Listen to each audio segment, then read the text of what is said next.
Hello guys, तपाईहरु कस्तो हुनुहुन्छ? सन्चै हुनुहुन्छ? हामी चाहिँ यहाँ पर जाँदै गरेको है, यहाँ काक्रा फर्सी रोप्ने बेला भयो अनि यो चाहिँ मेरो दिदी यति धेरै लजाउँछ कुरै नगरौँ है। सो हामीले नयाँ भ्लग बनाउँदै छौँ, तपाईलाई यसको अपडेट दिन्छौँ। यति हुनुहुन्छ, आई थिंक तपाईहरु सबैजना सन्चै हुनुहुन्छ। यो चाहिँ हाम्रो नयाँ फर्स्ट भिडियो हो है, तपाईहरुले माया गरिदिनु होला। हामी चाहिँ घरको कामले यहाँ पर गाउँसम्म जाँदैछौँ अनि दिदी र म गएको है। खुट्टा पनि दुखिरहेको छ अलिअलि अनि काक्रा फर्सी रोप्ने बेला भयो है। घाम नि लागेको छैन तर लास्ट गर्मी छ के यतातिर। अनि तपाईहरु सन्चै हुनुहुन्छ होला है। हामी जाँदैछौँ बाटोमा ल्याउने ठाउँमा। अब पुगिसक्यौँ। हामीले फाइनली फर्सीको ब्याउ पाइसक्यौँ तर काक्राको चाहिँ पाएनौँ। अब घर जाने।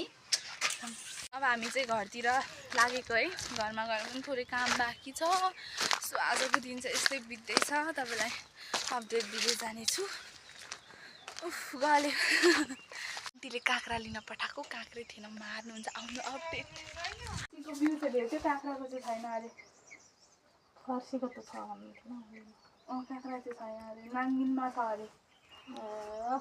मैले रोपेको कोपी अब हिजो कुखुराले सबै ठुङ्गी पठाएर मैले यस्तो उपाय अपनाएको छु। यसो गर्दा खाँदैन भनेर भरे चाहिँ पानीहरू हाल्नुपर्छ। हाम्रो चाहिँ यस्तै छ, हाम्रो गाईको गोठै यता छ अनि हिजो पनि मल छरिसक्यौँ र मकै हानिसक्यौँ।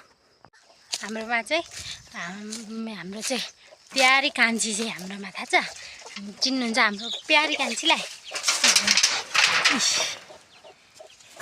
यति राम्री हुनुहुन्छ, उसलाई पनि भ्लग बनाउन रहर लाग्छ।